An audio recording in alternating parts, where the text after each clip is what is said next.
Carrie Hatland from Winnipeg, Manitoba, Canada, reading her flash fiction, and I have two different, what is it? MS Lord Selkirk. Thank you. Good afternoon. My story was inspired by a once beautiful luxury ship called the MS Lord Selkirk. Currently, it sits resting in a slough outside of a rural community in central Canada. The MS Lord Selkirk. The old man stood before the mired ship, pondering its fall from grace. Once illustrious, the MS Lord Selkirk had hosted Queen Elizabeth and Prince Philip on a royal visit to Canada only 40 years prior.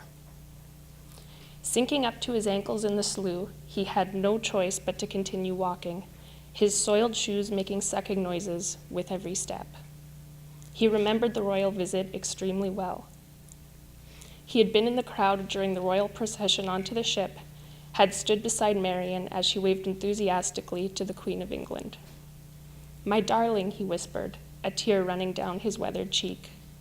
His mind's eye washed away the rust and painted the massive ship's hull into the gleaming colors he remembered. He could hear the squawking of the circling gulls and the slapping of the water as it hit the marina. He closed his eyes and could feel Marion's warm hand in the crook of his arm. They had returned that evening, when the moon had reflected on the water and the lights from the boats sparkled like jewels in the night. Music had wafted along the shore, and he had asked her to dance. His eyes still closed, his heart reached out for her once more. For a dizzying moment, he was 20 years old again and swung her around in his powerful arms.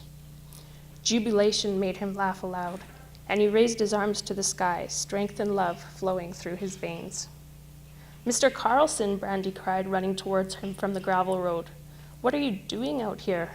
It's freezing, and you have no jacket on." Stopping with his hands still up in the air, confusion made his mouth hang open and his bushy eyebrows furrow. "What?" he muttered. "Who are you?"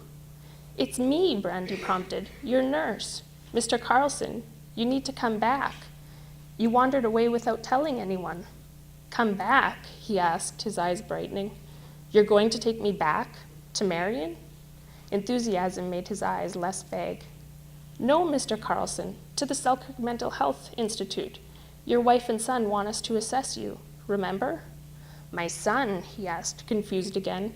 "I don't have a son. Marion lost the baby."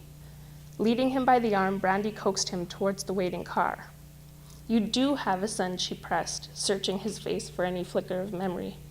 "With your wife, Teresa." "Teresa?" He stopped in his tracks, flabbergasted. "I don't know any Teresa. You must have me mistaken for somebody else." Shaking off her hand, he turned back to the boat. He wanted to stay and tried to remember.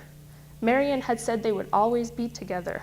It was right here, standing in front of the ship, that she had said she would marry him. Where was she? Thank you.